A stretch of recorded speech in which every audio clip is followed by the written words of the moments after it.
Assalamualaikum warahmatullahi wabarakatuh.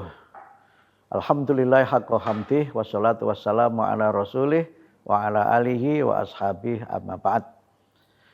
Pemirsa jendela Ramadan yang dirahmati Allah, semoga semalam sudah menunaikan ibadah sholat tarawih ya. Dan semoga kita tetap bersemangat untuk malam nanti juga tetap melaksanakan sholat tarawih. Sudah kita bahas di episode sebelumnya bahwa tarawih itu hukumnya sunnah. Dan menunaikannya juga harusnya rileks-rileks saja, tidak harus ngebut-ngebut. Karena sekarang ini ada sebagian masyarakat yang tarawihnya itu ngebut. Bahkan kemudian ada yang berselisih terus-menerus mengenai rakaat sholat tarawih. Kalau kita baca di dalam hadis Nabi, itu ada beberapa riwayat yang menyebutkan Nabi itu qiyamul lailnya 11 rakaat.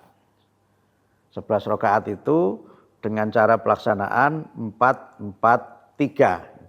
4 rakaat salam, 4 rakaat salam, kemudian witir 3 rakaat. Itu menurut riwayat Aisyah radhiyallahu anha. Ada yang mengkaitkan dengan karena qiyamul lail maka pelaksanaannya itu 8 rakaat dan juga dengan witir 3 rakaat, tapi pelaksanaannya 2-2-2-2 kemudian 2-1. Jadi tarawihnya itu 2 rakaat salam sampai 8 rakaat, kemudian witirnya itu 2 rakaat 1 salam. Ada yang tarawihnya 20 rakaat. 2 rakaat 10 kali salam, kemudian witir 2 kali salam. Itu merupakan ikhtilaf. Tapi ikhtilafnya pada wilayah-wilayah cabang, anwa, bukan wilayah usul atau wilayah pokok. Dikatakan wilayah cabang karena perbedaannya itu disebabkan oleh 2 hal.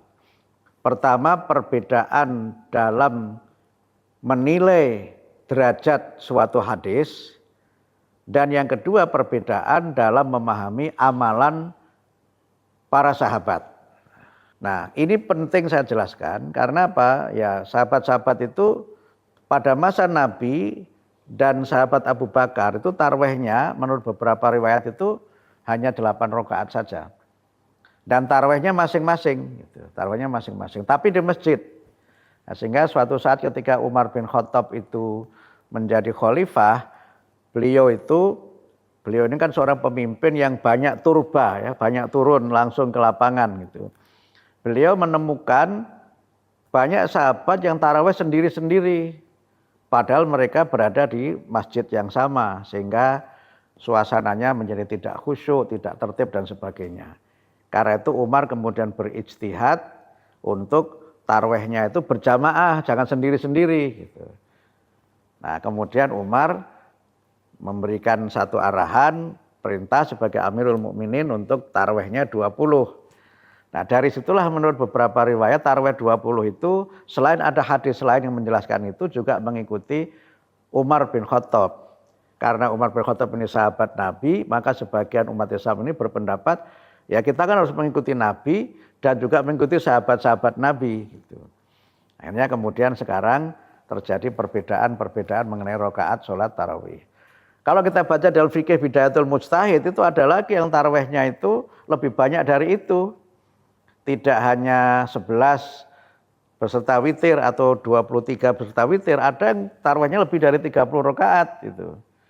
Nah, ini yang kemudian memang menjadi bagian dari ikhtilaf. Tapi yang penting bagi kita yang harus kita kemukakan dan kita utamakan adalah persatuannya.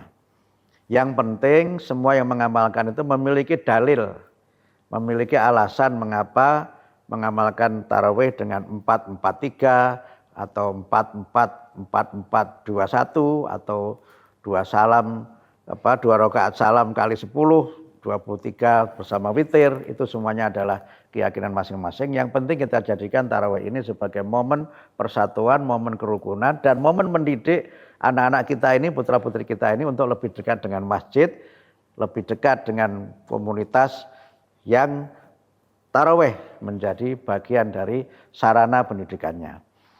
Tidak usah kita berdebat, semuanya punya dalil masing-masing. Yang penting semua kita beribadah dengan niat karena Allah. Semoga ibadah kita diterima oleh Allah Subhanahu wa taala. Terima kasih. Wassalamualaikum warahmatullahi wabarakatuh.